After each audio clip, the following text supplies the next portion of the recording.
Welcome back to Blunt Blowing Mama podcast. I am your host, Shanitria, obviously.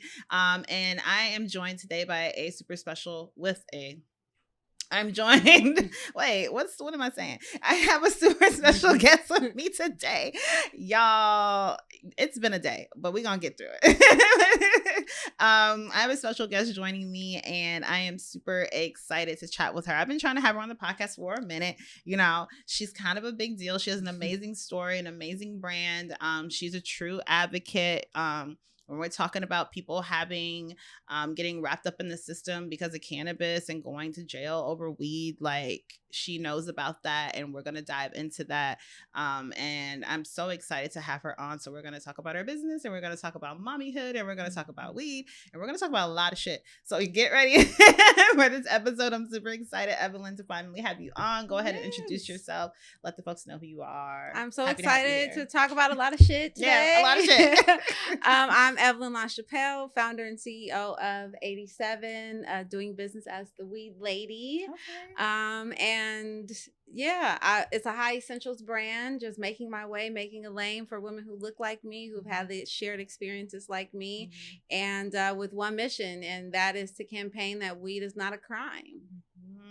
Yes, weed is not a crime. We got to get rid of that stigma, and I'm like so grateful for the work that you do and that you're doing, and your visibility and your willingness to share your story.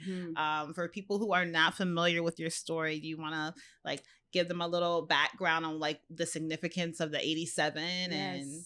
Yes. The 87 represents the 87 months that I was sentenced to federal prison in 2013. Actually, October the 18th, 2013. So I just came upon that the day that changed everything for me. I had dropped my daughter off at daycare that Monday, went to court thinking I would beat this, and I didn't make it home for another 5 years. And so I've released in 2019 and have spent the last 3 years advocating for social justice and equity in the industry, and launching 87. I kept it at 87 because when the judge sentenced you, he says it in months. And so when the judge says 87 months, you have to do the math. And, 12 divided by 87, 7 years, 3 months. And by the time you can do the math, they're already putting you in handcuffs and ushering you to the back of the room. And all of that for depositing cannabis profits into my bank account. And then I watched the industry legalize in prison. So it's an interesting journey. I try not to say story because it was real life. That's your life. Yeah. That's my real life. It's not a story. It's not like, so, and so you said federal. What would constitute federal? Like where was your, if you don't mind sharing, like what state were you in, and why did they decide to go with federal charges? Well, because federal charges just stick are actually easier to stick, right? Because federal charges really just require conspiracy. And so my case had something like 63 people on it. And I could simply say that you were involved and reduce my sentence and involve you. And so of course it grows and grows and grows. A message stops cinching, right? And so the cannabis was being shipped from California to North Carolina. I lived in, backstory, I was in college, my 3rd year at Loyola Marymount. Okay. Pregnant, expecting my first child, and deposited the profits into my bank account. So never left California, never went to North Carolina, never had any dealings actually with the cannabis, never seen it, smelt it, smoked it. But North Carolina picked up the case. And so I was tried in North Carolina, and I spent my first 2 years in a county jail in North Carolina. Wow. On the other side of the country. Where you don't know anybody, and it's far, and you have a child. So like, how were you able to see her? How does that, they're basically separating you from your family at this point. And I just have so many questions because one, you're being separated from your family, like that's huge. Like that's a lot. And then 2, it sounds like you didn't really consume cannabis before you got arrested for it? I've been consuming I grew up in Oakland. Okay. I was like, did you ever smoke weed before? Like, dang, you going to jail? No, You didn't even try? No, I hadn't tried that weed. Okay. We were actually convicted for like some Reggie, so I hadn't tried that weed. But no, I'm from Oakland, so I've been smoking since I was probably about 17, but regularly once I got to college. Okay. So I do not promote high school consumption at all. Sure, but if your parents are cool with the shit, it's much better than liquor in high school, and we all did that. So I knew a couple of kids who got DUIs from drinking and driving, and one kid died. So that's like really real. Much better than liquor. Yeah, and the hangovers, and we definitely were drinking in high school. So if you have, my mom actually said it to me the other day. She's like, leave it to you. Your daughter's going to be smoking with you any minute now. I was like, I was drinking with you. Dang. You know? Because your mom going to let you have a sip. You can have a sip. You can. Well, I was drinking with you. And my first drink was Hennessy. I got that from my mama. Dang, mama put you on that brown right away. Yes. She was a bartender, so I was mixing drinks at an early age. So I'm a huge advocate for cannabis over liquor. Yeah, absolutely. Because like I can't wait to smoke weed with my kids one day. Like I'm like, please grow up. Please grow up. So we can smoke, so we can roll up. Like, first of all, because you're gonna roll it. And I'm just gonna sit here. That is the good thing about being a parent. Not her rolling up, but she's gotten to the age where she can clean up. Oh, honey, I'm waiting for that next level, that shift in my parenting where it's like, now you got this. Yes, now you got this. You own this. I'm telling you, 12, 13, it's no more just take out the little bathroom trash. My oldest is 7, man. We're still at make up the bed. Like she's learning. She's learning the basics, the fundamentals. She's like, let me sweep, but like the broom is bigger than her. So she's like, and I'm this like, is fun. Like, right. You're like shifting dust around on the floor, but you are not like cleaning. As long as she's trying. It's the effort that counts. It's the effort. And my son is like, I want to do dishes and get the stool. Barely can reach. He's like 3. I'm like, and I can see like my partner, he'll be like, yeah, come on and help wash these dishes, son. Yep. And I'm looking at him like, you have a 3-year-old. It don't matter. Let's teach him now so that when it shifts, you don't have to I don't have to wash the dishes anymore. Yeah, like, it's true. It was a good shift. I'm not gonna lie. Like I tell her, I cook, you clean. You know the story. Yes, that's the deal. That's the deal. So now she's trying to cook a couple meals. I had to wash the dishes. Now she cooking now because she like, hey, this ain't working out for me no more, sis. I'm gonna cook. I got a meal tonight. Yes, but it's working. Which makes it even better because now she's empowering herself and learning how to cook. So okay, go ahead on, mom. Teaching the skills. We're gonna hop into them gyms that you're gonna drop for parents on parenting teenager, but we're gonna get to it. So I want to talk a little bit more about 87 and the Weed Lady, and like, so you're in jail, not jail, you're in prison.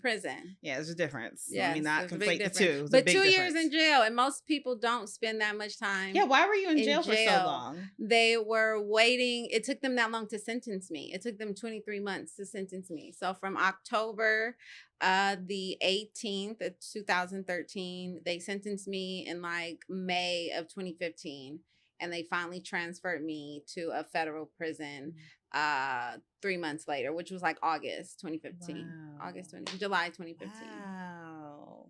So the county jail is like no outside. Slide, like, it's a jail. It's a jail. It's not meant for all of that. In North Carolina, it's supposed to hold you for a month at max. And then I was in North Carolina, on the other side of the country. Wow. So how were you able to see your daughter and your family, or were they able to see you at all? No. So the way that the county jail is set up is they allow one visit a week for 30 minutes behind the glass. What? And so my mom came twice. Okay. But even though she comes from that far, it's literally she can come see me for 30 minutes. And if she wants to see me again, she has to stay a whole week. Wow. So that's taking time off work, or like finding lodging, all of that. Like none of this is cheap. Yeah. She's raising my daughter. Yeah. And I never seen my daughter that entire time. Oh my gosh. Could not have And I don't regret it because I could not have imagined seeing her through glass. Yeah. It wouldn't have made sense to her. For 30 minutes. For 30 minutes. Yeah. Like, that would have been devastating. So the first time I seen her was 2 years later in Victorville. Her great-grandmother brought her. I didn't think she would remember me. But she did. And that's when I learned how strong how we both dealt with our emotions. Is when it was time to leave, we both hugged, parted our ways, and neither one of us cried. But Grandma said as soon as she got in the car and as soon as I got on the other side of the door, we cried. Oh my God. But it was like but being strong for each other. Even she was 6, you know. Wow. So powerful. Kids are like, stronger than they give themselves credit, honestly, And I think a lot of that was her maybe trying to protect herself, but also you, and knowing that she wanted you to know she's okay and not worry about her, I think that kids are super intuitive in that way. And she probably felt that from you and wanted to like assure you in a way. I think so. Yeah. So that's like sad, but also like speaks to like the power of just like kids. Like they're so damn and they're just everything. Until I get 13 though. Yeah, I'm like, oh my gosh, 6 is such a cute age anyway. So like, of course. Okay, so you're transferred and you're in. You don't serve your full sentence though, right? I served 5 out of 7 years. Right. Federal prison gives you 15% off your time if you are a good citizen. So that gave me 12 months off. And then they offer you a drug treatment program. For weed. That gives you 12 months off your sentence. Are you serious? Yeah. So it's a 9-month program, 3-month semesters of, hi, my name is Evelyn LaChapelle and I am addicted to weed. But it gives you 12 months off your sentence. And so how hard is it to say that though initially? Like how hard are you rolling your eyes? I wore so that's funny because I'm like, I would be like, fuck this shit. In my eyes. And so I started wearing glasses in the program because I had one DTS, one of the counselors would always check me for my facial expressions.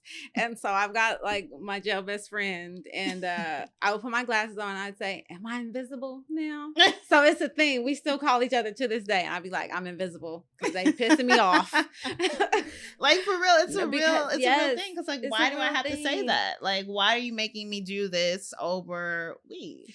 We are in, at this time, 2019, I'm in this program, 2018, I'm in this program, and we are literally going through workbooks that are still letting us know that cannabis is a gateway drug. And this is 2019, and by the way, 2018, California legalized adult use of cannabis. Yes. And 2019, across the country, they are making adults read books saying cannabis is bad. It's a gateway drug. And a gateway drug and addictive. Yes. And you're going to say it because you're going to year off. So hi, my name is. That's why it's like this is all existing in the same country. Yes. It's just it's so hard to wrap my mind around like and that. Addiction is real. Addiction is totally real. Not to make fun of that. That's no, and thing. So I'm in a space with women. So I have different lens for addiction now, right? And so I'm in a space with women who have really suffered at the hands of crack, cocaine, heroin, meth. Like I'm watching all of these videos. And it's unfortunate that you would allow us to take, I appreciate my 12 months, but allow us to take up space in the room with them. People who really need it. Are and in a room with them as if we have been as harmed as they have, right? So I learned a lot for sure, but it's not a space when the only drug I've consumed is cannabis. Drug, right? like plant. Yeah, like it's I mean, it's the same thing that's been happening to parents and moms who are getting drug tested in these hospitals. And I'll never forget, I spoke to this mom on the podcast, and maybe it was like 2 years ago. She gave birth to her baby. She was drug tested. After she gave birth to her baby, she tested positive. I think her baby tested positive too for THC. They tried to take her child away, and they said, you can have your child back, and like, we won't report you or do anything if you sign this that form saying that you are like basically not a good parent, that you're a negligent parent because you consume cannabis and all these things. And she just gave birth. Okay. You want to talk about the most fragile time in your life where you can be so easily influenced and like literally anything can make you cry. Yes, and afraid because you just is your first child as well. So you're super scared. She said immediately after that, she spiraled into postpartum depression for a very long time because she internalized that the shame and the guilt. She was ashamed. She felt guilty and she really believed I am bad. Like I am not good enough for my child. And this paper affirms it. They're telling me like it must be true. And so many women and moms and just parents in general, but really moms, because moms are the caregivers. We're the vessel. Like we hold that responsibility. That huge responsibility. And it's unfortunate that like women have to feel this shame and sadness and loneliness because they decide to medicate with a plant that makes you such a better parent, more patient parent. A much better parent. The shame and guilt I felt in prison, right? Like I must be a bad mom. They gave me 7 years. I must have done something wrong. Even coming out of prison, I never thought I'd be advocating or doing this, right? Because they had convinced me, as they had convinced her, that you were wrong. Like you got to be wrong if I gave you 7 years, and they were trying to give me 24 years, right? They had gave my co-defendant life, right? What? So over weed, over weed, or marijuana. Yeah, that's what it says on the paper, which really ticks me off that it's still convicted as marijuana but legalized as cannabis. Yeah. Pick one word, government. Yeah. I just want you to pick one word and stick to it. It's a battle. It's a battle. But it does make you that shame and that guilt. It wasn't until I spoke, out loud about this for the first time that I kind of like shook some of it. Like, because you really wasn't supposed to be in jail. Like this really was laws created to incarcerate Black and brown. This really was North Carolina. They really did have an agenda, right? I didn't see that at first because I was in it. But coming out of it, it was like, oh no, like these laws from the gate were set up to funnel me in. Even with the degree, even with the resume, even as a married mom, like it was funneled. It was created to funnel my people into the prison system.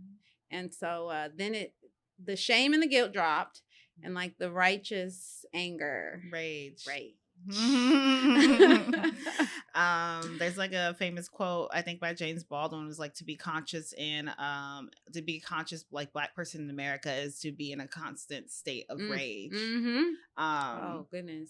Because if you really think about it, you would always be angry. Yeah. You would never sleep at night. Yeah. If you really thought about like what our people have been through and like what Black people continue to go through, and not just Black people, but brown people, you'll be angry.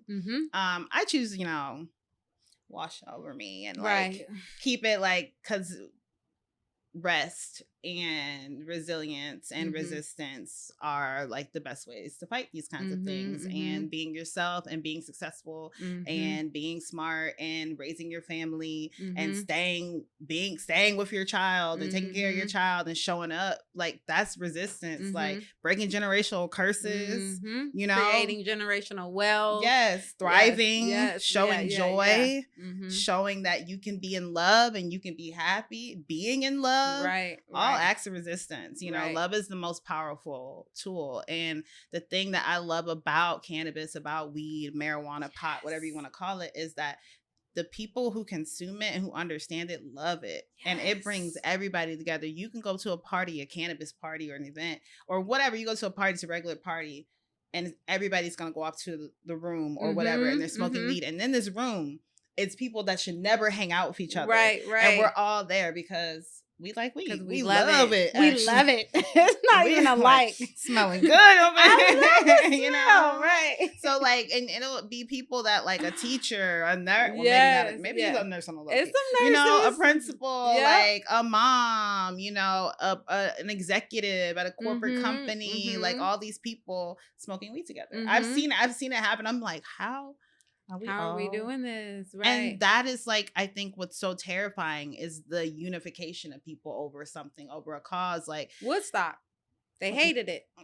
That's and this is where the criminalization came. This is where the criminalization really came from, because those hippies were protesting the war and they were smoking weed, and so they said, "This is how we're gonna stop them. We're gonna lock them up over the weed that's in their pocket. We're gonna lock them up. We're gonna shut this shit down." Because we were all unified. You know, we were all chilling. We were big chilling. I think that's all weed makes you want to do. It does. It makes you want to talk. It makes you want to, or go to sleep, or eat. It's very basic. Or get creative and just do shit. You be like, all right, now I'm gonna clean up. Yes. I'm gonna go clean up now. Like, you know what? I'm gonna finally watch that movie. Yes. Like, just do the things. Yep. Okay, so you where are we? So you are in federal prison now. Yep. You are out. You're doing this program, which sounds like bullshit, but whatever. But we learned. We grew. You're out, and now, like, you're shaking the shame, and you're realizing, like, you're basically empowering yourself. You're just like, hey, actually, like, this was fucked up and shouldn't have happened to me. And, like, I know my rights, and I was, like, my rights were violated. Like, this is a plant. They're wrong. They're lying.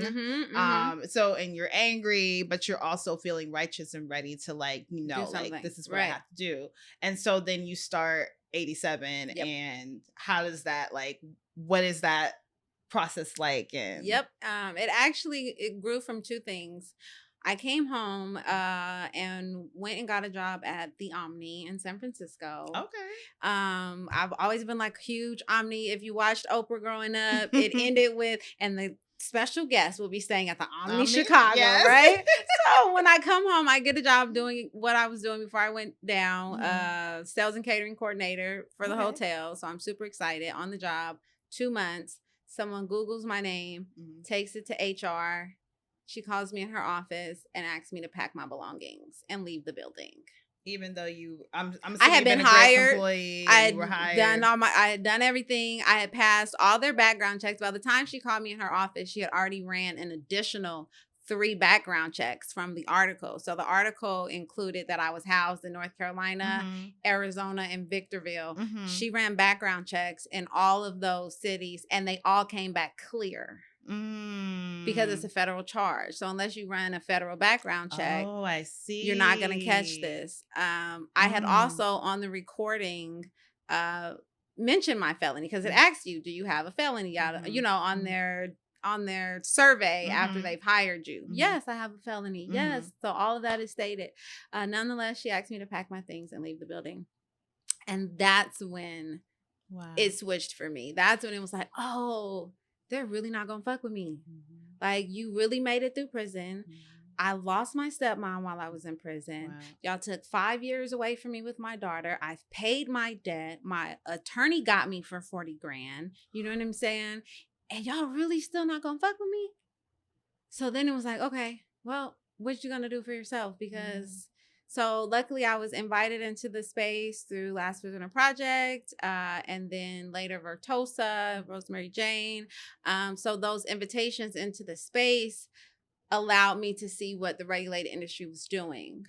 And then the pandemic hit and I was laid off, and then 87 was born. And it was like, I've got to take what you guys took from me and create something for my daughter. I can't continue to be a waitress, right? Like, being a waitress is not going to pay for tuition.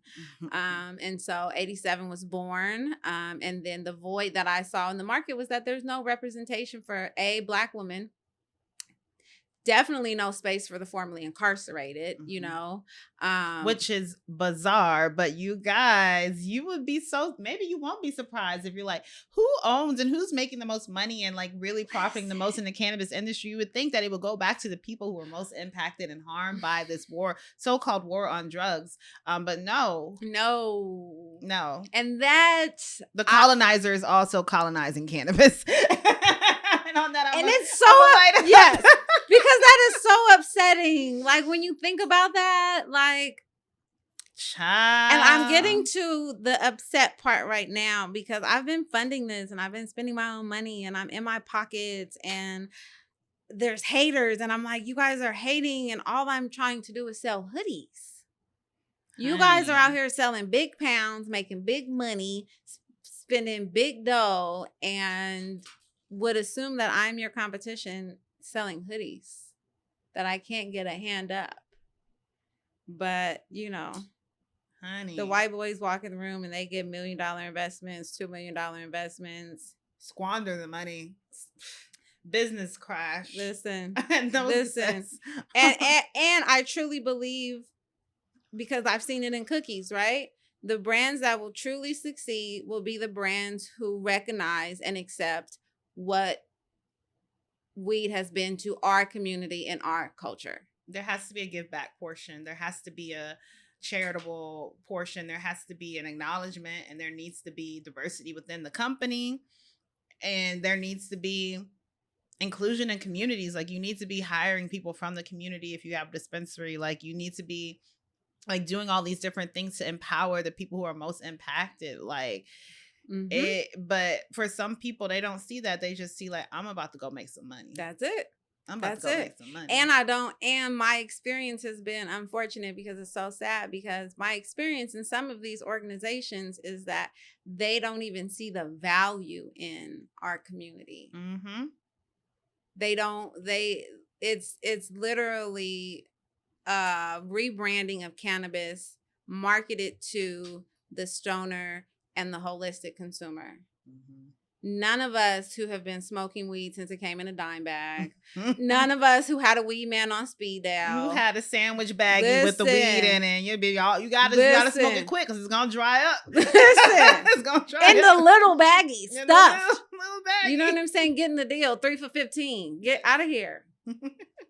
Not that like, you have to recognize us. I say it especially about Black women, is that we are the perfect target market because we've been comfortable with this plant for a really long time. So unlike our non-Black women, right, we don't have, we're not afraid to walk in the dispensary. We're not afraid to consume. We're very comfortable with the plant. And we're shoppers. We're women that spend $500 on a lace front. Black women spend more money than anybody. Listen. Black women will spend more money on their hair and their outfit. I'm not saying that we should be doing that. You That's know what I'm saying. For no reason. We shouldn't be doing but we do it. Like, sis, pay your cell phone bill and pay your rent. But for no reason. But we love luxury. We love luxury. Because we come from that. So we're from kings and queens. Like, we have to be dripped all the time. We have to look good. Our crown has always got to come correct, because that's in our blood. Whether you can afford it or not, it's in your blood. You want to look good. And so why is there not a luxury Black woman cannabis brand? And that's where the weed lady came in, because where are we at? Where, you know, I'm still going to the club. We're still popping bottles. We're smoking more weed in the club than we ever have before. But there's no brand for us. It's like, you can only have a weed brand if you do yoga or you meditate.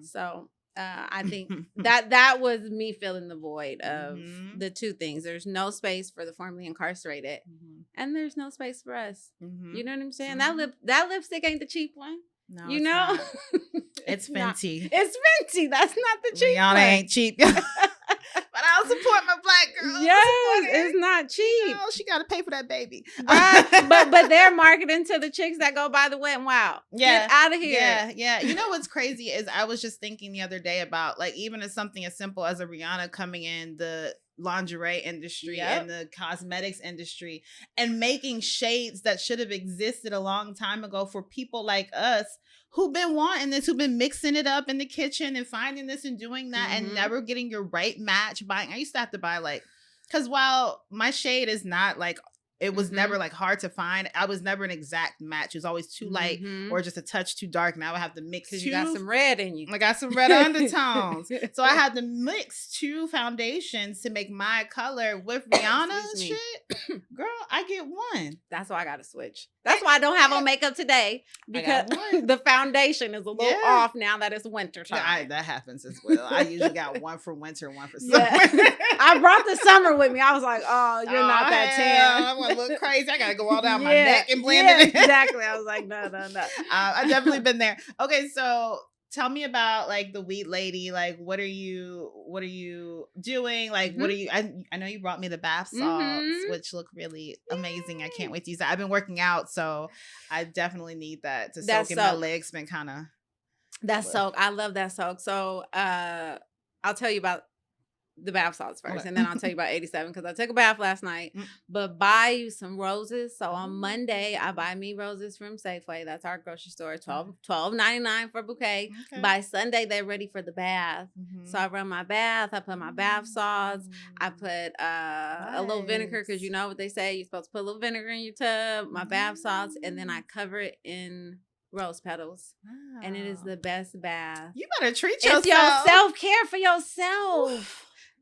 Oh, and you light a candle. So I also have candles. So the Weed Lady launched with the logo. I love the that. Weed Lady logo, apparels and high essentials. So my favorite is the joint case keychain. So cute. Where I just pull my joint out of. Keeps it like smell free. Every couple joints I clean it out. With your key so you don't have to lose it. I attach it to my wallet. And we were at a wedding not that long ago. I got in the car and ready to spark up because we had been at a wedding. Yes. And I had dropped it. It was under the table. I would have never looked for my wallet. Wow. But I was looking for my joint, so I knew my wallet was under the table. You wouldn't have looked for your wallet to the next time you need to spend some money. Damn. Ooh. So I was looking for that joint.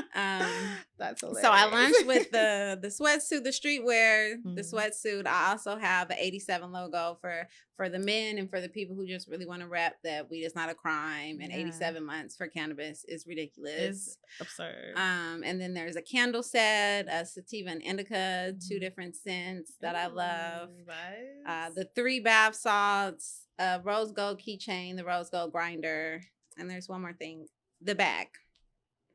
And it's just the Weed Lady is me right now, but I want to empower all the Weed Ladies. Like everybody is a Weed Lady. So put your hoodie on and rep because normalizing cannabis consumption means coming out of the closet. You know, I had a friend hit me. She was like, I want to wear the Weed Lady hoodie, but can it say like I support the Weed Lady? And I was like, if you're not ready to be the Weed Lady in public, that hoodie's not for you. It's not for you. But the 87 hoodie is. That's how I am with my apparel. I have a shirt that says "Moms who smoke weed are not bad moms." Right. And people will be like, "Well, I want to support," but there have been guys, and my man will wear it, and they'll be like, "He's not a mom, but he supports moms who smoke weed." So it's like you don't have to be that to wear it to support us. So when you wear that, you're saying, "I support the Weed Lady." That's it. I support moms who smoke weed. Like you're not saying that you a mom and you smoke weed, right? Or that you a weed lady. You're just saying like, I support weed. Like just put it on your chest. Like just make a statement without saying a word.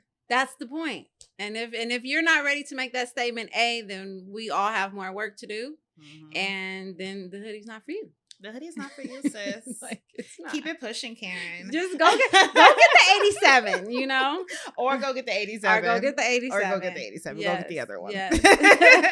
It's for something for everybody. Okay, so I want to talk about, we could go 2 ways with this. We could talk about, I kind of want to talk about the simple possession thing in Biden. And that one pissed me off. I want to chat. I mean, it's still like, we're still talking about this in the zeitgeist now because this is like a real thing that's unfolding. So basically, for you guys who may not know, President Joe Biden, the United States president,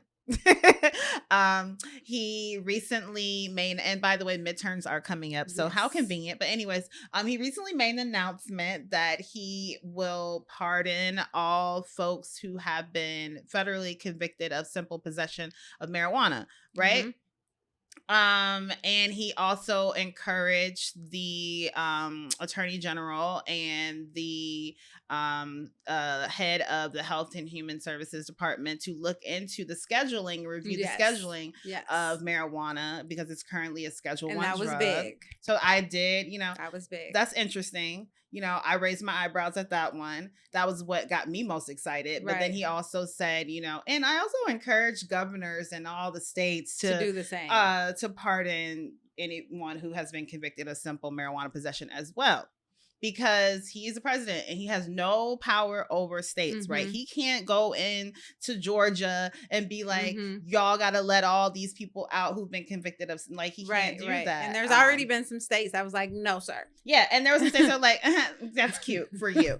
And so that's we just fucked up. And then there were other states like California and New York that were like, girl, we been did that. Yeah. But that's cute. Like, thanks for letting us know. We appreciate that you did it federally. Yes. That what released, I think, like 6,500 people. Yeah. Look at you. You know your numbers. Yes.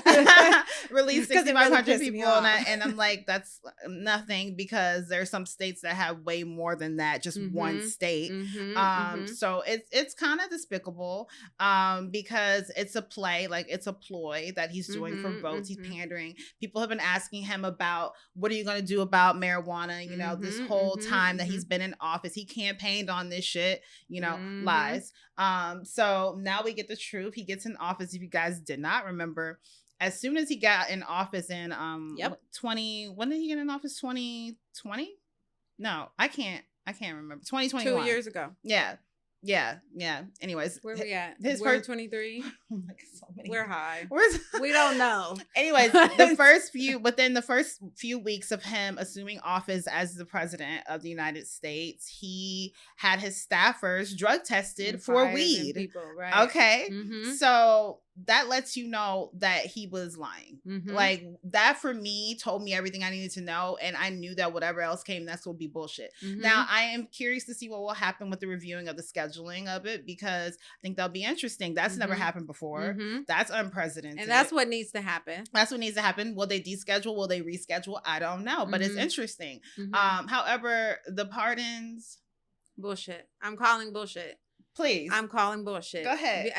And I did have to step back because I was angry the first day, and I was so excited. Associate Press hit me up the next morning and was like, we want to hear your reaction. Okay. And that meant something to me, because when it legalized in California, I watched from prison, and nobody cares what your reaction is. Right? And no one is watching the folks who are still in prison reaction to Biden. So to have that voice for the people who are watching from the prison meant something to me.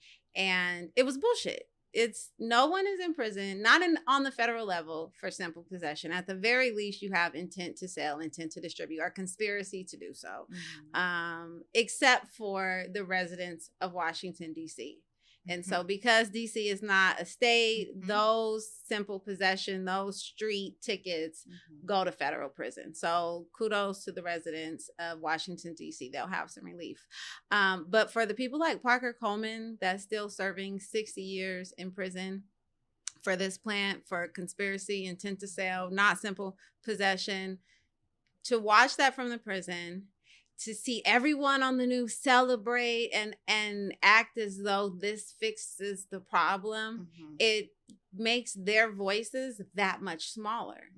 Because how can you say my 60-year sentence is unjust, and the president just announced, I'm freeing people, but was very clear in his language that it was for simple possession. It's Brittany Griner in Russia. I guess there was no way that he could assist in freeing her from prison for simple possession, girl, without first recognizing that simple possession here. Let me tell you something. Let me put this down. Let me tell you something about this Brittany Griner situation, because it was a plot twist for me. So I'm like, so Biden, you're gonna sit here not because he wanted to. Let's be clear. His hand was forced. He doesn't even know who Brittany Griner is. Could care less. Never heard of her. And still didn't want to go. And so, like, you know, for him, it was an image thing. We got the whole public galvanized, celebrities, all these people saying, free Brittany Griner. What are you doing, Biden? Like, she is an American. You know how we get about Americans. When that's an American. Right, if it's an American, you want the American out because we make too much noise, right? So of course he had to do something. But then for him to be like, oh, like, she is unfairly imprisoned over cannabis, when, like, your stance on cannabis has been kind of in line with Russia. The I whole hate time. to say it, you know what I'm saying? Right. So it's a plot twist when he's like trying to advocate for her, but like you ain't advocating for nobody else in your own country who's literally behind bars for a vape cart for less than a gram for like little small amounts. And I'm just like, so then he does this, and I'm like, okay, cool. I guess we're even. Now he can go get Brittany. That was the only way, but it's certain because they can be like, you can't say you want her, and and like you can still have people in jail federally for it, and then he could be like, oh well, I just pardoned them, so now I just pardoned 6,500 people. So give me that. And it's just I don't. So yeah, I just had to like do my little, cause like, yeah, you're right. That's ridiculous. You're right. That's it's a game. It's all a chess game. We're all pawns, and we don't have to, like, we can move ourselves on the board if we want to and position ourselves. I think the industry has the leverage now to say, hey, we're coming into New York. We're finna generate $33 billion for you in taxes. Hey, we're coming into New Jersey. We're finna generate $20 billion for you in tax revenue. Like, we're generating money in tax revenue.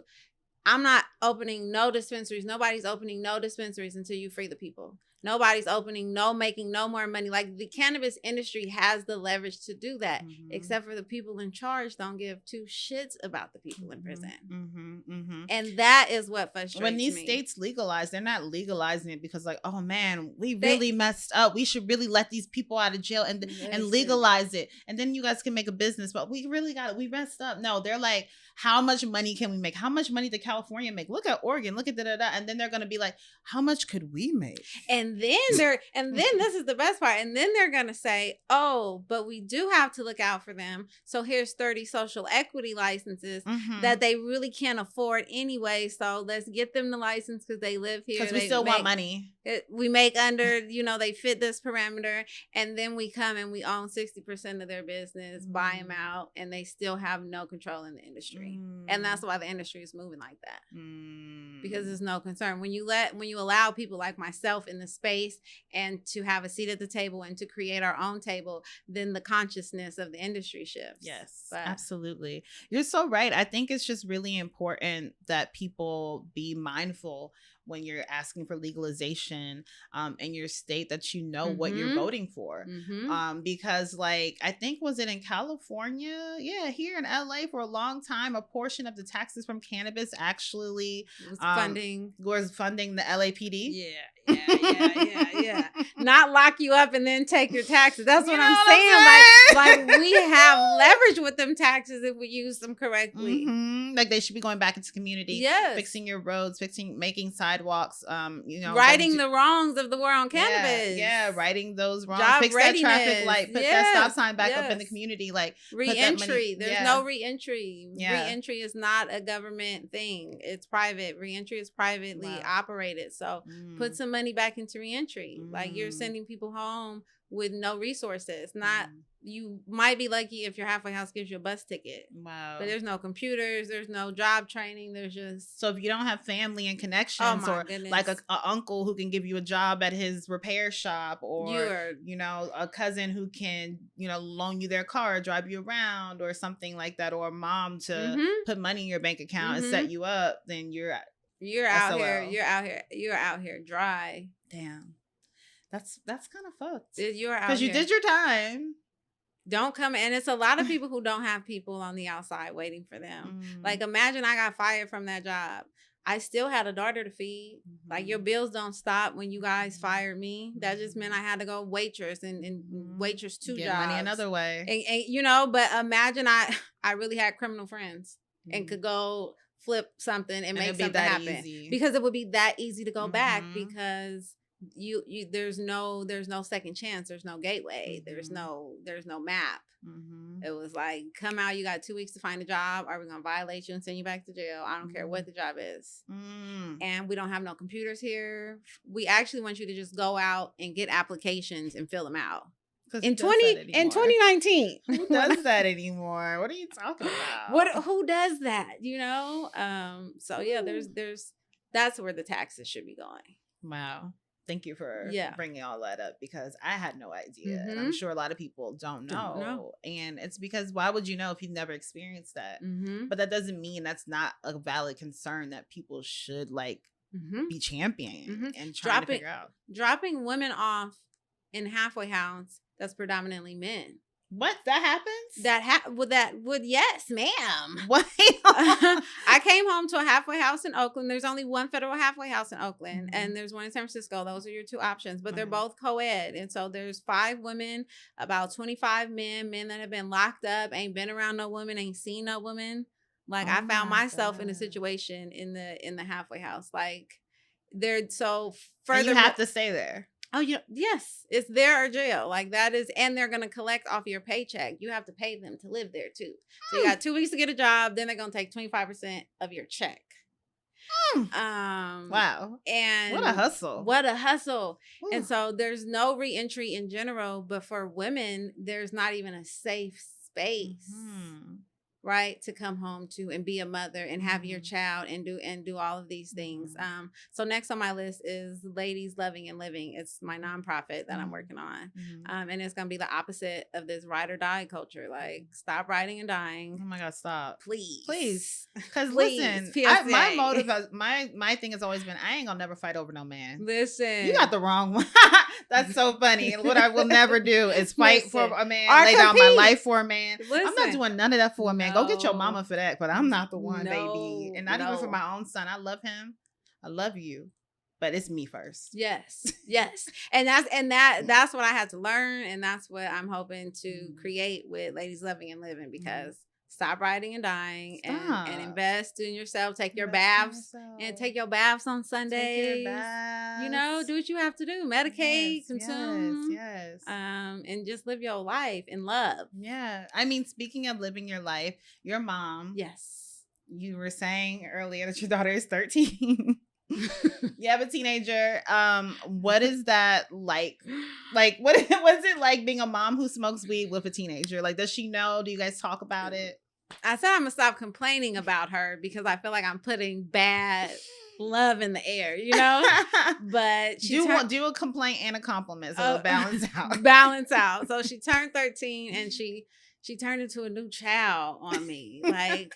But the compliment is that, maybe it's not a compliment, but there was a realization that came that I had to realize she's not that 9-year-old or the 10-year-old, right? She really is a 13-year-old. She really is about to be in high school.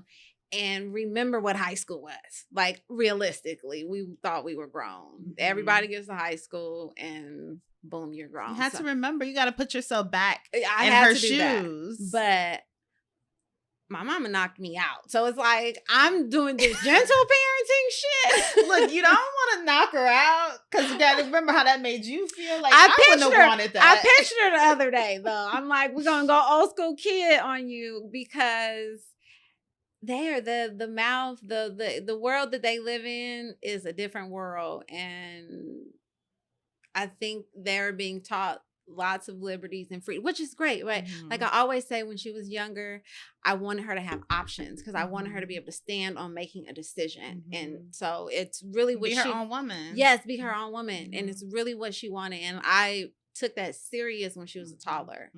It's not cute when she's 13 and thinks she has options. Like, oh boy. So you're telling me all this stuff I'm teaching my kids right now at 7 and 3 is going to backfire when they're 13. She's going to be like, I don't have to do that. What do you mean? And she's going to stand firm on it. But I'm going to respect it. I'm honestly going to, I'm going to respect it because, like, good for you for stating your point. Standing firm in the eyes of opposition. Listen. Like, I'm the ops right now. But your mom can't be the ops. That's my point. But like, if you want to defend your point, I'm gonna respect it. But look, I'm still gonna find the loophole and shut your shit down. But listen, I want you to be able to build your case. State your case. Listen, I'm telling you, it's gonna come to a point when you're just like, you are stating your case 10 times a day. I'm saying clean your room. Like, there's no case to be stated. You're right. I'm telling you, listen, she got me the other day stating her case about, I took her phone from her for some inappropriate shit that shouldn't be in your phone. Okay. And she got caught. She didn't took the phone back from me. Wait, without asking or? Without asking. And she knew where you put it? I thought she went in my purse. The truth was, I had let her use it for 30 minutes. She gave it back to me, but because I was not paying attention to her, she took it back. Like, I thought she put it down, so she took it back. So Smooth. when I, let her have it, I tell her about herself. I catch her on the phone with her dad saying that she's crying. And I'm like, but Venice, this is a consequence of your actions. Mhm. Whose actions caused this? She says, both of us. How did I cause this, daughter? Plot Because twist. you shouldn't have went through my phone in the first place. Well, she does have a point. Privacy. This is what I'm saying, right? There's this you think that you can no, ma'am, you don't pay no bills. But since you pay for the phone and you pay the bill, then technically the phone bill, Verizon Wireless says is mine. It's mine. Imagine telling your mama that, I mean, my mom would say, she would pull up the bill and be like, whose name is on is on the bill? Do you want your name to be on the statement? Pay some bills. Do you want to chip in? Yes, pay some bills. We can deduct off that allowance or whatever you get in. And then maybe we could talk about privacy, but at 12, ma'am. Sis, get a job. Get a job. Yeah, I say that to her all the time. When you get a job, you can have privacy. My mom used to always be like, when you get a job, you can do this. And I got a job. I was like, I got a job, sis. Now what? She can't wait to get a job too. I got this outfit, and I'm going to the movies, and I'm going out to eat, and I'm going to order pizza tonight for dinner, and you can't say nothing. Yes. She was just look at me like, oh, I spent all your little money. You should save it. Yep. I remember having that moment with my mom of, oh, I got my own money in my pocket. Yep. Yeah. So, but she's not there yet. So when you get there, she almost there. Got you a couple years off. Then your opinion might matter. Get that legal age of working. I mean, she might get a little hustle. I hope so. I ain't gonna lie. I hope so. I'm about to start. She's 13, and I know this is illegal, but I'm about to start teaching her how to drive because I want her to have that as soon as it's time to go. Have that independence, and not be afraid behind the wheel. Yeah, and be ready to go. That's important. You're building her up. Yeah, I don't want to chauffeur either anymore.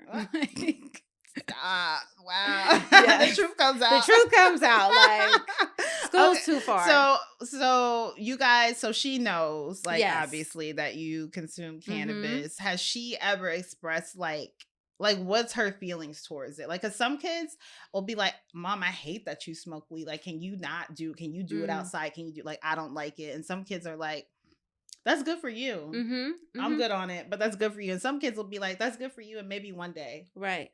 I approached it really like, I don't care. Like, and that's because I was sneaking. Like, I was waiting for her to go to bed. Her bedtime was 9:30. So you were hiding. I was hiding for a while, and I'd go outside and I'd go on the patio. And then she just got so nosy, and she'd be looking out the window. And so she caught me red-handed. Wait, she was looking out the window? How old was she at the time? At this time, how old is she now? She's turned 13. So she's probably like 11. Okay. Right? Yeah, she's curious. What are you doing? 11 is probably about close to 12, right? So but she knows what I'm doing. Her dad smokes. She knows what it smells like. She knows what it looks like. She still wants to see you. But I'm respecting my daughter to go outside and remove myself from her. He doesn't. So she knows what weed is. So it's like, why are you in my face?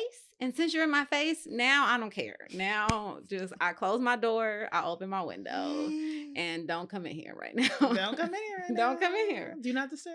Because you have already acknowledged that you want to see, you know what I'm saying? So, and then she hears me doing my lives. Yeah. And so she's hearing me talking about, she knows it's work. Mm-hmm. I pitched last night. We talk about these things. Mm-hmm. So I think she's also like a well-versed cannabis connoisseur. Like, I stuff other kids probably don't even. That has to, because I love beverages, so she knows, like, that has THC in it. She knows to tell her friends, don't drink this, don't eat that. Because she knows the label, because the CA, the symbol on it. Yes. So she knows. So she knows. Stuff. Yeah.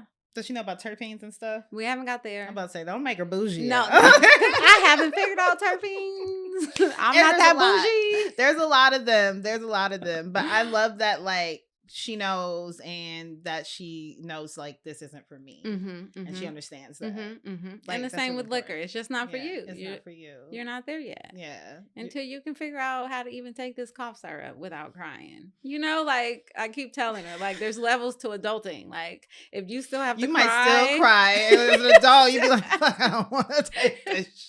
If you still have to cry over the simple stuff, then you're not ready to be an adult. The big. Yeah. You're not ready for the big. No. But you know what? You never know. Sometimes people, some people rise to the occasion. Yeah, right. Because I'm like, you're crying over ants. You can't be acting wrong crying over ants. Please. It's my daughter, like, screaming over a fly. I'm like, sis. Yes. the world is full. If one thing California has, Why is does flies. the flies do them like that? Like, it's not going to kill you, sis. It is. My daughter to this day at 13 will like come out of her room, scream, will die. My daughter will scream. Yes. And it's funny because, total side note, Yes. we went to a play date at one of her friend's house. Mm-hmm. And like, you know, they had barbecued for us, Mm-hmm. and we're eating the food outside. And obviously you're eating food outside, like it's summer, flies, Mm-hmm, right? mm-hmm, mm-hmm. So like there are flies like zooming everywhere, all over the fucking table, like just fucking waiting for a moment. And like nobody's really bothered. Like everybody's like occasionally like going like this or whatever, or like let me put a paper towel over that, or you know. My daughter about to die. Her friend looking at her like, Zora, it's okay. Oh, what like, a pretty name. I'm like, Zora, it's okay. Calm down. And she's just like, no, it's a fly. Her friend is looking at her like, sis, I'm gonna need you to like. It was funny the reaction of her friend versus her, and it was just like, dang, like there's other kids out here. Like, that's not afraid. It's only not mine. Your baby, not mine. Mine either. She's not playing about no fly or no ants. No fly or no ants. Nothing. Like spiders. Yes, but moths. Particularly flies. Oh well, I got into a fight with a moth the other day. We ran back the security cameras in my salon, and I was in there running from a moth. I can't. So she gets it from somewhere. Yeah, it's a real thing, but not an ant. Okay, so what advice would you give to like parents who have teenagers and navigating cannabis? Like, you don't hide it anymore.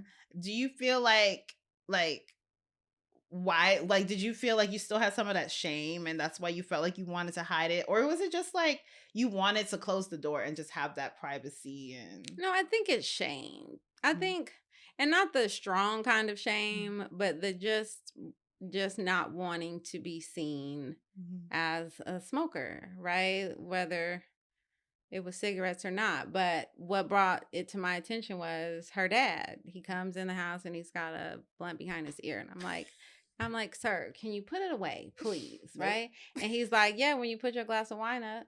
Ooh, fair point. I was like, damn. Got him. Okay. I was like, got him. That was a good comeback, sir. Sir. Touche. One in your life, sir. Touche, sir. So that sort of was like eye-opener. I was like, you're right. And then she spends the summers with him. And I'm still hiding at this point. And so I call and I was like, well, go ask your dad something. She's like, he's in his room smoking. And I'm like, you already know that he's in the room smoking. So why am I hiding? That sounds like my kids. Like, mommy's in the. My mom will be like, well, where's Shanitri? Like, where's your mama? And she'll be like, oh, I think she's in the room smoking and doing her podcast. Yeah. I'll be like, first of all, don't be telling everybody my business, even if it is your grandma. That's still my mama. Don't tell grandma. That's my mama, because now I'm gonna get in trouble. Like, do not tell my mama. Oh, so you didn't answer the phone because you was smoking? Oh, they don't play. I don't know why the mamas don't play. But I also can't smoke while on the phone with my mom. But that's a whole nother podcast because she'll be like on the FaceTime. Yeah. Are you smoking? I'll be position the camera. No. Service. It ain't working. Exhale. It ain't working. No, my mom knows. But actually, my mom this morning, she talks to us through her Bitmoji or whatever. So we're going back and forth about whose looks like who. And she goes, yours just needs a joint in its mouth and it will look just like you. I was like, you're right. Come on, mama. Let me find one with a joint. Come on, with a good read. Please. Yeah. I love so you guys there's like a good relationship, it seems like, with everyone in the family. So it's really good. Like, do you find that like being open now and like, is it easier now than it was when you were hiding it? Like, do you find that like, do you think like, damn, I should have just been like this all along? I always was with my family though. Like I was, like, I won't say I was the bad kid, but I was the one that showed up smelling like weed and had no problem showing up smelling like weed. As like probably within my first semester of college. Like, so prior to moving out of the house, I would smoke, but I would hide. And it was, maybe, I don't know, it was maybe every other month. Do right? your parents consume? My dad's been a consumer my whole life, and I never knew. Wait, Literally never what? knew. It wasn't until Was I he got hiding locked it? up. Yes, it wasn't until I got locked up, and my stepmom was like, "You get it from your dad," and I was like, "Excuse me," What? and she was like, "You don't remember he had plants growing on the patio?" Are you serious? You didn't know? Had no idea. And I just for the first time gave my dad some weed. Like we just had this moment No. probably like 3 months ago. Wait, are you serious? Like just had this moment where we've like acknowledged. What? So what's up with that? He was raised Catholic. I don't know. You know what I'm saying? Like, what? I didn't know he smoked weed at all. How was he that good at hiding it? I have no. Well, maybe you just didn't know. I Like, just you didn't know what to know. look for. And my dad stays outside. He be outside. Okay. He's still outside. My daddy's 65 and he is outside. Well, I mean, sometimes, that's in your nature. That's in your nature. He's outside. You're not finna catch him. Crazy. Yeah. Wow. Do you feel like he just felt like you don't need to know anyways? Like it's. He knew and I respect this about my dad. He sent me in the house. You know, like I would want to be up under him. But when the fellas was outside drinking, he sent you away. Go in the house. There's too many grown men out here doing grown things. Yeah. Talking about grown shit. Talking about grown shit. That you don't need to be repeating. But you're snitching ass. Yeah, I know you're going to tell somebody. Well, he didn't have no problem taking me around his girlfriends. So I learned I never snitched on my daddy. I might be snitching right now, but he knew I wasn't going to do that. I don't get caught up. He taught me at an early age, no snitching, man. Snitches get stitches. Yes. Well, that's what they should, but they don't. But they don't. I mean, but my family, I have like a big ass family. I remember when we were kids, we were like a gang because there was like so many of us. Like I had so many. My mom is one of 14.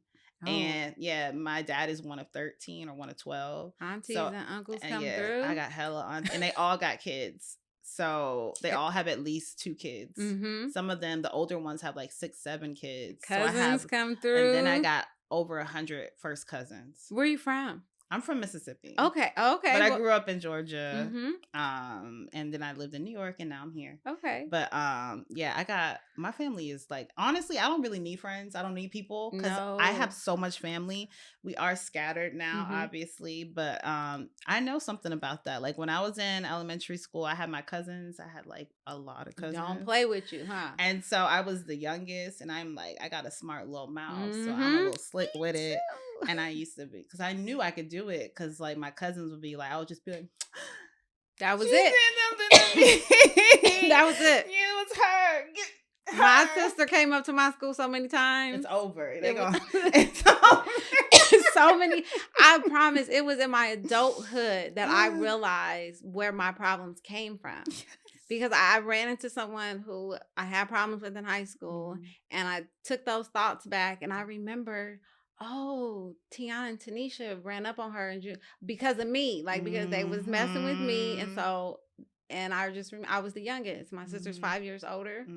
All the cousins, protect the baby. That was it. Yeah, that's how they raised us. That's why we ended up. Yeah, I mean, I was just like, I look back and I'm like, it was kind of fun, but like that shit would not slide in 2022. Right. We're not putting sicking our cousins on our enemies as kids. That's 2022. But also, they might. I don't know. They might be. I'm telling you. But it's different ways. Kids are vicious with the internet. They don't even have to lay hands on you. They can catch you from afar. I'm telling you, my goddaughter and my daughter went to school together last year. Me and my best friend had babies 4 weeks apart. Oh wow. Bad idea. Because my goddaughter, are they thick as thieves? Thick as thieves. Thick as thieves. And about that life. So when someone was messing with Venice, like, is my sister's on it. Like, no, they done ran up on a couple people. And I was like, okay, well, one, we're going back to private school where that doesn't happen. Does it? It doesn't. But maybe on the phone, but not in real life. That's true. I mean, I gotta say, my mom always raised me like, don't let anybody mess with your sister. I'm the oldest. She was like, if something happens to her, that's it. You come back here. You're responsible. Like she don't even want to know. Like, you were there. That's it. Oh, that's enough. That's enough. That's all I need to know. That's enough. You didn't protect. Like, you're supposed to protect. Yes. And so it's just like that being ingrained in me. And even to this day, my sister, a grown woman, I'd be like, that's how my sister is about me. Did they mess with you? Who said that? She Like, you want me to play? Yes. Do you want? I can. What do we have to do? Like, it's just like that protection, but also like now I'm adult. I got like more things to lose. I have kids and stuff like that. So I'm like, we got other, we there's got other stuff to do, man. But that makes the psychological warfare is real. No, it's real. Go get a therapist. But that makes the baby child so reckless. Yeah, I'm the baby. Yeah. And on TikTok there was that prank, like you call and you say the police is following me. I told him you fell, and so can you go outside and pretend like you fell, because he's not gonna give me a ticket because I told him. So I called my sister and I'm like, Tiana, the police just pulled me over. I'm on probation. This could be a violation. I told him I was speeding because you fell out your car. Go outside and fall out your car. Oh my God. The point is, your big sister will do that for you. You know what I'm saying? I got questions first. I gotta put her through a line of questioning first, because like, first of all, my sister was. I'm gonna show you the video when we wrap. My sister was outside on the ground when I pulled up. I kill you. Look. I kill you. She's like, I'ma just tell him I got up. I was like, no, you got to be on the ground. Just lay on the ground. My sister was on the ground. Oh my gosh. I'm gonna show you. She a real one. That's real love. That's real love. That's my sisters don't play. Like love pulls through everything. Okay. I feel like we talked about damn near everything. I done started up a new joint, but there's no obligation for me to finish this. But I will say that, like, your story is super inspiring. Just you being as vocal as you are about it is super inspiring. And how's it been like since you've been back into society and like reintegrating? What has that been like for you? Like, the world is different. There's social media, which basically runs the world. New businesses, a lot more states are legal. Like, things look different. Like, how are you adjusting?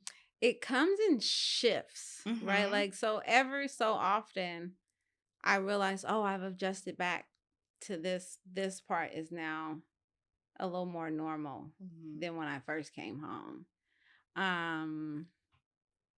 The part that doesn't go well, like for your mental, and that is that you don't get a break. And so for 5 years, I'm crocheting every day. I'm hitting the track 3 times a day. I'm lifting weights. I'm playing chess. You had a routine. You have a routine. You're the only one that you're responsible for. And as terrible as the environment is, it's all self-care. Like, if you handle your time right, I'm reading Brene Brown. I'm reading self-help books. You're bettering yourself. I'm just in there really just it's me and me. Pouring into yourself in the best way that you can. In the best way that you can. And in the church and doing all of those things. And so then coming home and you have 2 weeks to like pick up where you left off. Pick up skills. Listen, my mom didn't give me no breaks. You're at home. Here goes your daughter. You know what I'm saying? Like, period. I would that's it. Period. Here you go. Be a mama now. Be a mama now. Which, is I'm so glad that I, am home to do it. But props to your mom, though. There's no mental transition. There's no therapy that comes with that. Which there should be. Which there absolutely should be. And just adjusting to real life. Hustle, grind, feed your daughter, single parent, you know what I'm saying? And still do it. Still purchase a home, still have 2 jobs, still get up every day, still creating merch, building websites, like doing all of those things. Making time for a social life, a personal life. Like, so with all of that, there hasn't been a time to reflect, process, right? Because there has to be grief in what I've lost. I haven't experienced that. Pause. Is it fire? This is a good joint. Yes. Pause. That's what I said. That's what I said. That's why I shared it with you. I have been sitting on it and hadn't smoked it. Yeah. Wow. And I smoked it for the first time yesterday going into the airport. And I was like, oh, bitch, you high. Like, getting through everything was just a struggle for me. I can see that. You can see that. I can totally see myself being like, dang, I should get pre-check if I do this Yes. next time. Like, got these shoes. Like, everything was just a lot. Like, buying my snacks. I got keys in my pocket. My bad. I bought crumble donuts. Now I got crumble every, like, it's just, so I'm glad you enjoy that. What's it? What is it? I wish I could pronounce it. I can't. Oh, no. And I'm not a nerd enough to be able to butcher it, but I'll show you. Okay. I've got the technical name for it. That's I just good. smoke weed. Like, I'm still so old school that it's just like, you got some weed? Like, All I'm right. not checking for strains. You got to get with the strains. I'm not. You got to get I'm with not. the terpenes. I'm not. It's going to change your life, though, because you know what's going to happen?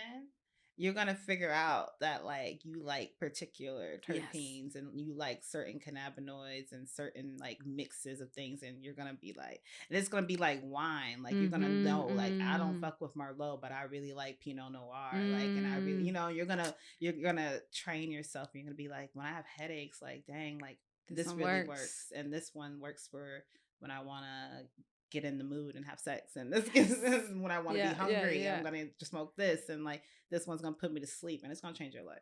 So I keep a variety, and I can tell, like, okay, this one I'm going to sleep. This I can't work. Yeah, I can't. But they know them. But I still get my weed from the weed man, so it don't come with, you know what I'm saying? Yeah, that's true. It don't come with the breakdown. Sometimes weed man got to do better with branding. It's the weed man ain't got that branding under control yet. But the weed man still comes through with a lot less taxes. I know that's right. So the taxes.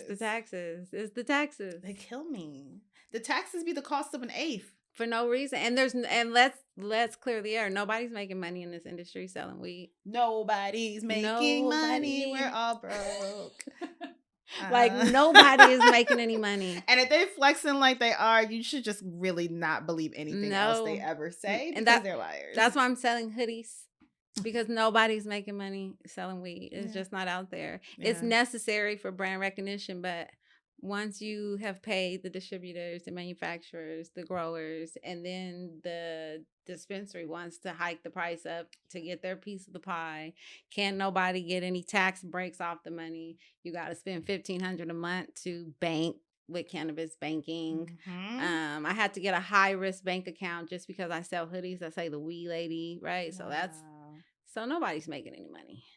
Yeah. And so, it's empower the weed man. Yeah, empower the weed man. It's unfortunate. Like, I still try to go into the dispensary and buy these black brands, and buy these women-owned brands, because I'm like, girl, I do that all the time. Even if you're a white woman, like, if you're a woman, girl, I know how hard it was for you to get here, sis.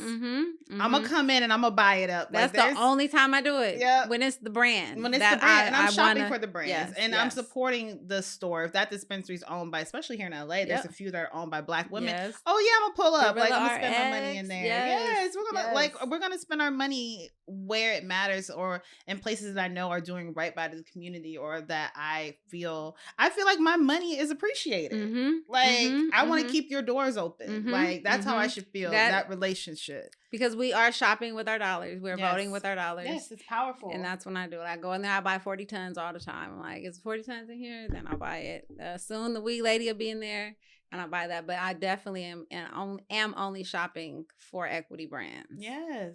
And when you go in the store, people ask for equity brands, because that's how we get them on the shelves. Yes. I don't give no bud tenders no room for slack. Show me the social equity brands. Yeah. No, it's true. It's true. And they should have them. And if they don't, big red flag. You request the number for the buyer, the name for the buyer, and let them know that you need to see these brands in the store. Because there's no way that dispensaries can operate not giving shelf space to equity brands. Women-owned brands. Queer-owned brands. Yes. Beverage. Make space for beverage, please. Get some refrigerators in the dispensary. Put it on the floor. Not only that, put more topicals on your shelves. Yes. And educate your bud tenders on how these motherfucking topicals work. I don't care how you got to make it happen, but I know how they work. I go in there asking because I want to see what experience that consumers are getting. I'll go in now and I'll know exactly what it does. I'll be like, what does that do? Because you have to ask the questions. Yeah, because if you are a consumer, you're coming in, you see something that's kind of interesting, but like I'm not going to spend $50 on a topical, on a salve, and I don't know what it's going to do. So I'm going to ask my bud tender. My bud tender says, well, I've never actually used it before. So I can't quite say. I've seen a couple people come in. Hold on. I think blah, blah, blah is used. Nobody knows. Nobody knows. And then you can't sell it.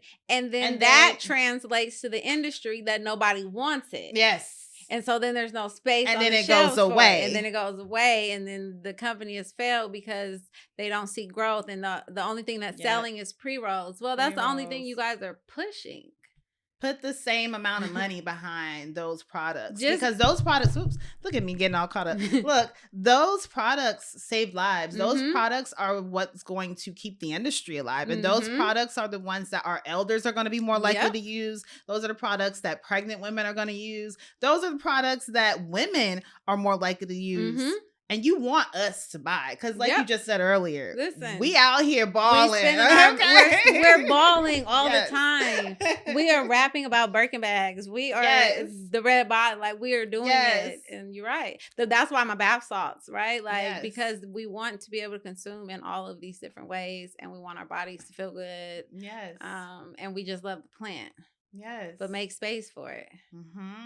It's not Pineapple Express all the time. It's not, but you know, it might have a little hint of Pineapple Express in it. You know, that might work out. Like I literally, you can't, man, the way I buy some of these brands products off the shelves, like I don't ask for them to gift it to me because first of all, I'm not entitled to any free product. I'm not one of those influencers, even though sometimes I'd be like, well, if you can't pay me, at least slide me a grip of product. I need a grip. Please. It needs to be in the hundreds what you're gifting me right now. Like I need a lot of fucking money of stuff. But like otherwise, like I'll buy it. Like if I like it, I'm just gonna go to the store and I'm gonna buy it, and I'm gonna buy a lot of it because I don't want to come back again. And so if I'm the only person doing that, then maybe it'll help sustain it. But maybe they'll just be like, finally the stock is gone, and never bring it back, right. I love one of the things that I go back for all the time is the Potley honey, the THC infused Potley honey, right? Oh, it's so good, right? It tastes good. But the fact that you can't find, the fact that you can't find it everywhere, and I have to go to like my, these really the ones that are inclusive of these brands, but it's because we're not pushing it. We're not. Yeah. And I love Potley. It's a woman-owned brand. That's a POC-owned brand. She's amazing. I had her on the podcast actually a good minute ago, and she's smart and she knows her shit, and her products is fucking delicious. The Sriracha, yes. I buy people the Sriracha. The Dream honey, yes. Put that in your tea at night, baby. Night. You gonna sleep tight. Don't let the bed bugs bite. And that's how we normalize consumption, right? We allow people who drink tea to consume at night. Access it, exactly. Who doesn't need a little help with sleep? Who doesn't? I do. Everybody does. Especially moms. Especially. We really. Our wives. Wow, look at how smoky it is in here. Dang. We smoked. We did smoke. And I'm like still holding like, should I? We smoked. Put it back because that was good. I'm glad you enjoyed it. Appreciate you. This has been such a great conversation. We've been talking for so long. This has been a great conversation. I feel like there was something else I wanted to say, because you would be the perfect person to talk about this with, and it totally escapes me. But you were saying something about like we were talking about simple possession. And you were talking about federal. That's what it was. Okay, so I saw a Fox News clip. You already know where we're going with this. Yeah, I know. They make my blood boil. And they were basically like, well, Biden just did like the worst thing ever by, pardoning these federal marijuana convicts, basically. And they were like, everybody knows that like if you got charged with a federal crime with marijuana, then that means that you're like a trafficker, that you are, doing big things like conspiracy, like you said, like that is what you did. Like these are not people who had like a gram and oopsies. Now I'm going to there. Like these are like big people. Right. Yeah. So they were like, so these people, they're addicts. addicts. They're addicted to weed. They're traffickers. Like these, and they're saying that Cartel. Black people, and they're like, they keep telling this lie that Black people and white people smoke weed at the same rate. But that's not true, because Black people are addicted and go to rehabs at a higher rate. They go to rehabs because you're forced to, because you went to jail. They have drug court. Like, so when a young man gets picked up, a young Black man gets picked up, he can avoid his jail time by completing the drug court, which was supposed to be a way for people to avoid jail, but it marks you as an addict. So now you're in the system as a drug addict, and you get counted towards that number that they're talking about on Fox News. Right? You see how this all kind of works together as a system. News. But yeah, I just wanted to bring that up and get your thoughts on that, because that made me so mad, because they're spewing some shit that is all wrong. This don't even make no sense what they just said. But let's break it down. So it's 3 things they said. The first thing they said was that you get arrested and you have a federal marijuana charge. Like, that's a really big deal. And so like these are not like little guys that he's like saying he's releasing. The second thing they said is that, wait, these people are probably like addicts, because, you know, Black people and white people, no, they don't smoke weed at the same rates. Black people go to rehab more for this. They're addicted. Like, what are your thoughts on that? In that number of people who are traffickers, big time dope boys, and addicted was me, a single mom, Loyola graduate, business administration, bachelor's, daughter, sister. I'm included in they must be dope dealers. They must be drug traffickers. They must be addicted. And that is the saddest part, because you are truly an unheard population. Nobody is really seeing you be a mother, a father. No, they're just seeing the numbers. And the fact that marijuana is still scheduled with crack and heroin and meth and all of these other things, they can say that you are just as guilty as them. You are just as harmful as them. There was a guy, Michael Thompson, who did something like 25 years. He was a promoter for Aretha Franklin in his day, right? So they pick him up on, I think, his couple pounds. But because he had like 25 guns in the house, but not like 25 guns in the house. They were left from like his grandfather. They were antique guns in a case. Collector items, like real, you know what I'm saying? Like, these are not associated with drug trafficking. But because of those guns found in his house, not where he was, they're able to stack these charges.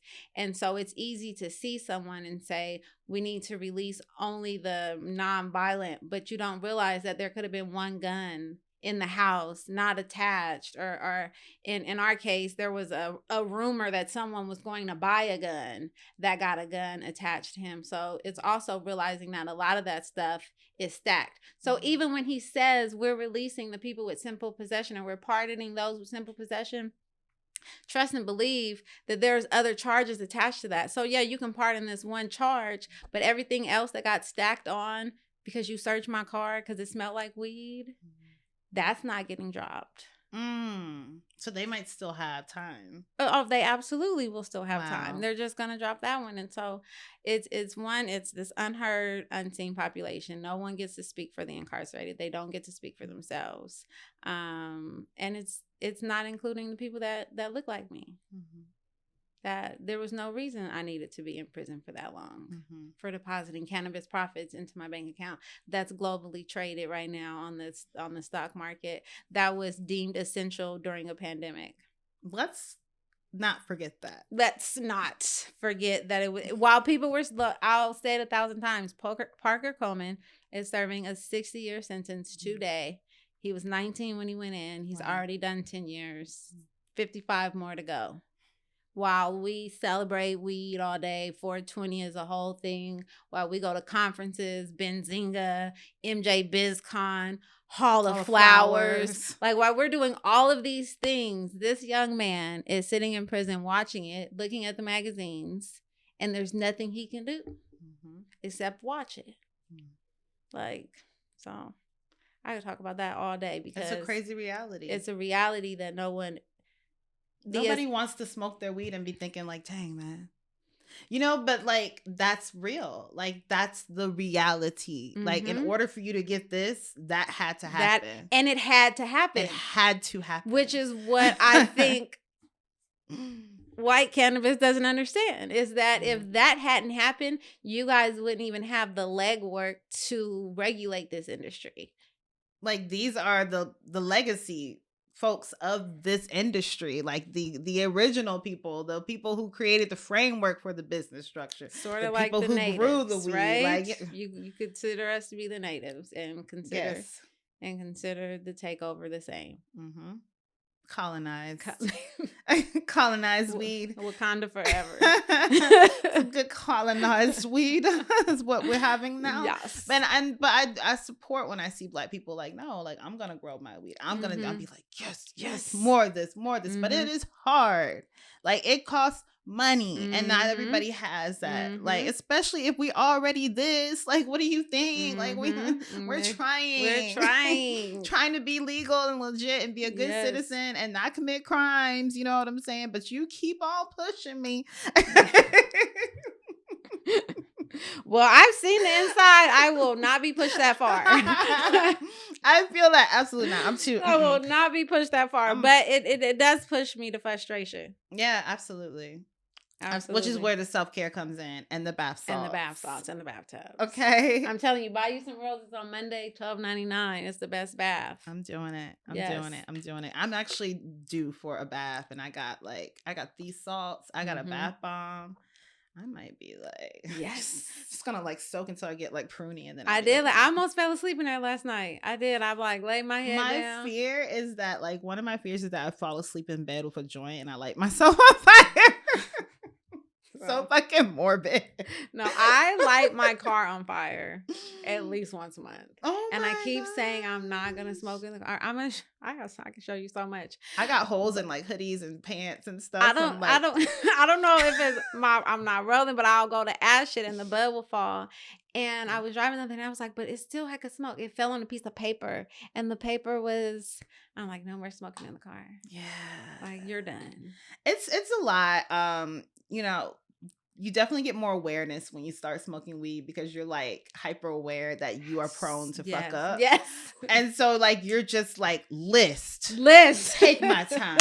Checklist that other list. And like you're way more on it. So many post-its going out the door. But like when I don't smoke weed, I feel like I'd be like, well, I got this. But then I'm like, dang, I should have just smoked weed. And I really would have had this handle. Everything except for shopping. I don't like smoking. No, you can't shop and smoke. See, me and my best friend been talking about this. You don't go to the grocery store high, first of all. And she fucked up and got in the self-checkout at Costco. Oh. High. No. I said you knew better. It's no more shopping and smoking. Like Target and me have a really close relationship when I get high. I'm like, if I really just want to treat myself and I'm feeling fancy, I'm gonna smoke weed. Yeah. And go browse. And go in like the dollar spot. I'm gonna go check out like the pillows and shit. You got hella shit in the cart. I went in for one thing. You got hella shit in the cart high. I try not to like be on my phone when I'm high, because then I'll just slip into Amazon and then just like slide into like too much. A sale from my inbox. Too much. It's too much. Like, ooh, because it's just so much extra stuff that you need when you high. That you don't need. And then it shows up and you be like, did I order? I need it. I did need the stickers for the wall to hang. Like, you know what I'm saying? Like I was planning to do that project, but I was high and I was not thinking like, damn, so now it's here. And I really do projects. So I really like paint brushes and be arriving. Yes. I have some furniture legs right now, like furniture legs that I need to return to Amazon, sitting by the door. Because I was going to change some furniture legs. And that never happened. I was like, that doesn't look like nothing I'm trying to do. That was a high thought and aspiration that I should have sounded good, but yes. I have bought clothes twice. Like, I have bought a shirt. It came, wore it, washed it, went back online high, shopping on the same store and be like, wow, that shirt is really nice. Bought it again. And I have this shirt twice, but I gave one to my sister because we're the same size, kind of. Well, she's a little smaller than me. And so I was like, you want this shirt? She was like, oh, this is cute. I was like, girl, I bought that shirt twice. And then I was too lazy to return it. And I couldn't return it anymore. And so it was brand fucking new. This shirt, just a reminder of what not to do when you're high. Please. Don't shop online. It's be so much high shit. And that's what my mom calls it. You was high, huh? And I'd be like, yeah, I was high. I was high. So I'll never make that mistake again. This has been such a dope conversation. Yes, is there anything else you want to touch on before we go? Or I think we did it all. It's such, what I love and appreciate is a space to be myself, to be ourselves. It doesn't exist, you know. I've done a lot of interviews, a lot of speaking about my experience. But I gotta do it with my blazer on and my, you know, my work voice on. No, you don't. And so it's so nice, and I appreciate you creating a space for us women to be women, for us to be authentically ourselves, for us to speak the same language. You know what I'm saying? And so to the women who have created that space in this industry, I'm like super appreciative. It's a different experience. Thank you so much. So thank you. That's been the whole goal this whole time, is just to amplify our voices, because I don't really care about men. You know what I'm saying? Men have the whole world. Men have to be on this podcast all the time. And I just feel like it's actually only for women. Yes. Can we have something, please? This is the only y'all got the whole world. As they say, this is a man's world. Yes. But you can't come on Blunt Blonde Mama podcast. Yes. It's for mamas only. It's for mamas only, unless you're my man, because then he come on because people want to hear about our relationship and they're nosy. Right. But aside from that, how does that go? When he comes on? Yeah. I have to beg him, first of all. You have to beg him. He hasn't been on in like several months. He'll come on like maybe twice a year, maybe 3 times if I'm lucky. And so I'm thinking I might try to drag him on. Yeah. But I gotta smoke him up. You gotta smoke, we smoke a lot. Yes. When we record, we smoke a lot. But once he gets flowing and starts talking, he's just not that guy. He doesn't have social media or anything like that. So yes, bless his heart. Yeah, so it's really easy because I'm just like all on social media, and he just does not care. I think it's only room for one person. I had to explain to him what a hashtag was. I love it. Okay, and I was like, wow, you can't go out in public and embarrass me like that. But like, he said I can, because that's not for me. And he'll literally just be like, I'm not even embarrassed. Like, I don't know. What you do on that phone is like, it don't make no sense. I don't know how you make money from that. Like, it's just on your phone. I'm glad that it works though. But it works. He's like, I have support. So whatever you need, like now he's with my kids. Like our kids. Our kids. It just feel a little different when, you know what I'm saying? Like, let me not strip that. Right. So he's with them right now while I do this. Right. Like, and that's always the case, you guys. Like, it's always him. And so if it wasn't for him, there would be no Blunt Blowing Mama. Period. And I'm so lucky for that. And I have him to hold me down in that way, because like, I need that. Right. Like, as a mom, like, you can't be out here doing all this and like your kid at home, your babysitter, when that time up, come on, sis. Listen, my mom has my daughter right now, so I can do this. She don't play. What time do you get back? When is your flight coming? Yes. And bring me something to eat. That part is always something.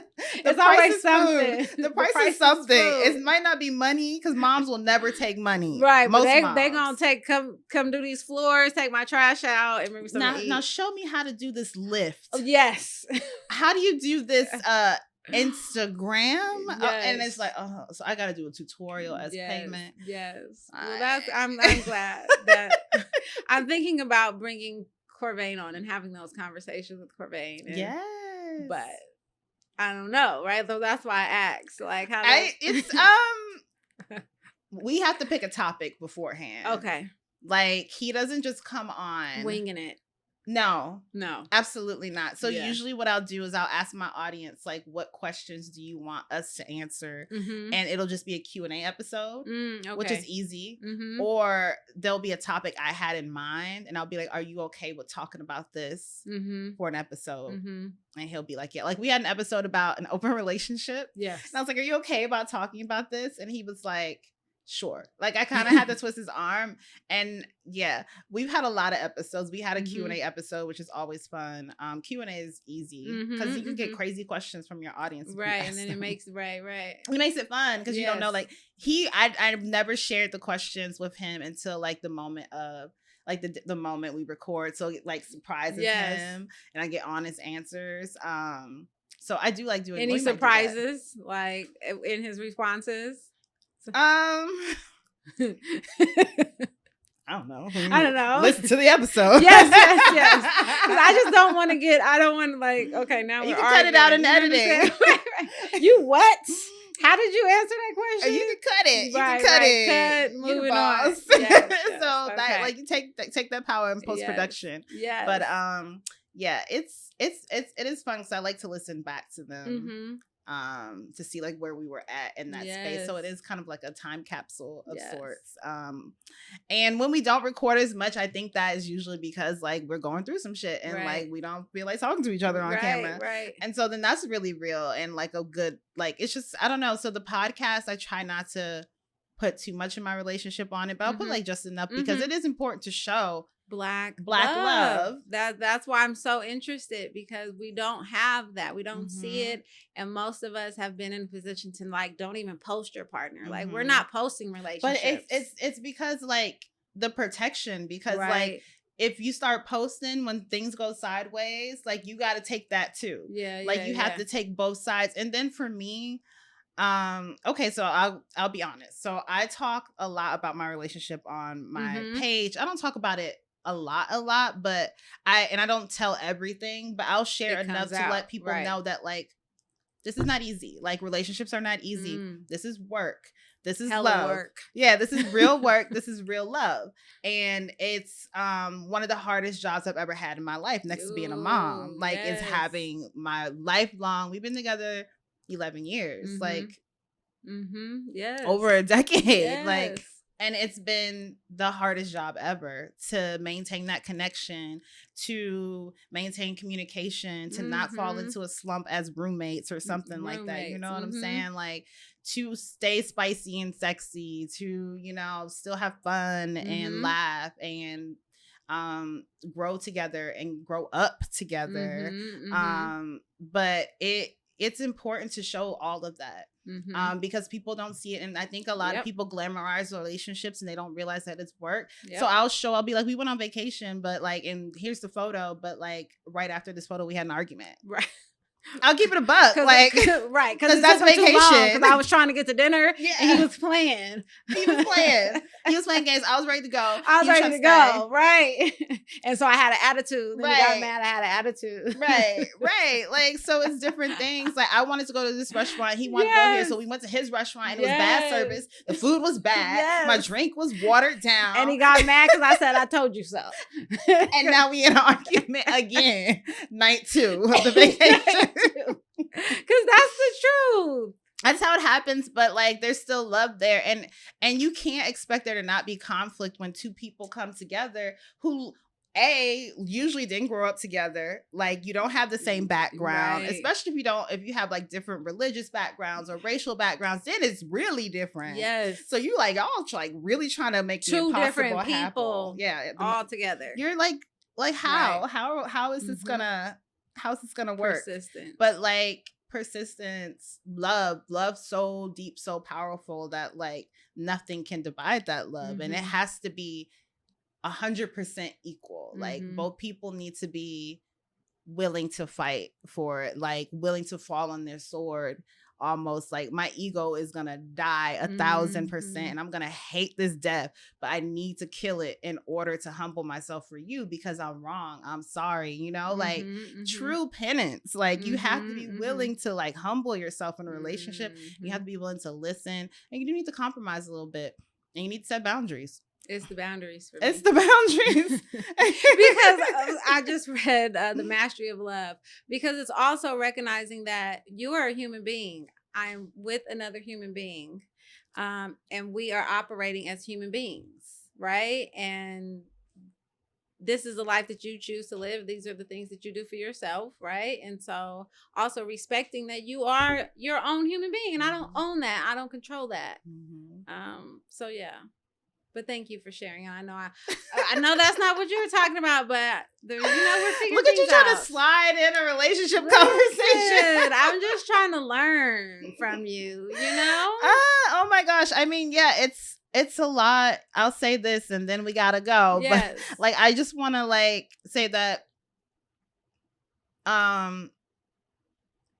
you're gonna fall in love with that person and you're gonna fall out of love and you're gonna fall back in love because the person you met won't be the person you end up with.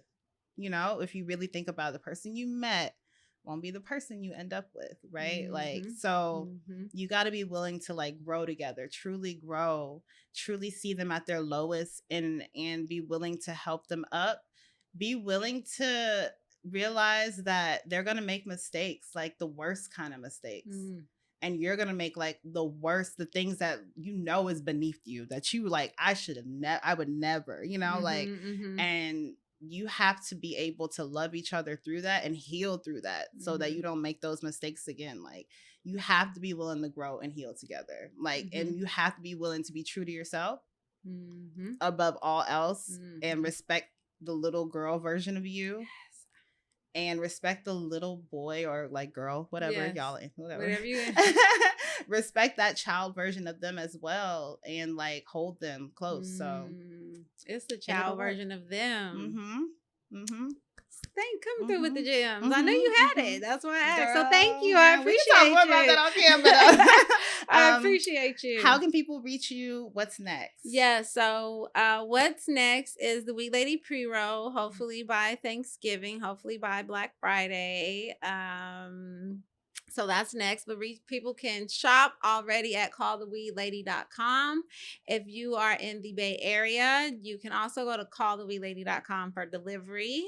It is a merch, apparel, a high essentials brand. So for all of your high essentials, go cop a Wee Lady hoodie and just let the world know that we're normalizing cannabis consumption, and weed is not a crime. Yes. Weed is not a crime. And it's 2022, so you don't have to call the weed man no more. You can call the Wee Lady. Hey. And I have fire. Did I bring you some good weed or not? That's some good ass weed. That's what I'm saying. It's the Wee Lady. We are here, and that's what we're doing. I love it. Yes. I love to see it. Okay. Yes. Thank you guys. Thank you so much for coming through and chatting with me. This has been such a great conversation. Yes. Thank you for all the work that you're doing. Yes. I see you, I hear you, and I appreciate all the kind things you said about me. Yes. I really receive it. I really appreciate it. Thank you. This has been a great conversation. You guys really got a good one with this one. Wow. Enjoyed it, yes. I appreciate you. So definitely start those conversations with Corbin. I look forward to hearing those. I'll be tuning in because I'm nosy. That'll be interesting. But also because he's him and you're you. Now I'm you. I'm like, oh, y'all gonna be. That's gonna be spicy. It's gonna be spicy. It's gonna be spicy. So definitely check Evelyn out and everything that she has and follow. What are your handles? Did you mention your handles? I did not. The handles on Instagram is 87 months at 87 months or at Evelyn _LaChapelle. _ the Wee Lady TWL. Instagram, you got to have backups because they will come for you just from using the word weed. Yes, they will. And call. The important part is calltheweelady.com. You can shop and you can follow us. Period. Yes. All right. That is all we got for this episode of Blunt Blowing Mama podcast. Thank you guys so much for listening. As always, you can rate and leave a review, subscribe on Apple Podcasts, listen to wherever you want to listen. Follow me at Blunt Blowing Mama. Go to bluntblowingmama.com to read the show notes for this episode and to check out the workshops that I offer, like the Sex and Cannabis workshop, the How to Talk to Your Kids and Teens About Cannabis workshop, the Breastfeeding and Cannabis workshop, and the Pregnancy and Cannabis workshop. I got something for everybody. Resources on resources. Check them out. Thank you so much and bye. Bye. Thank you. Thank you.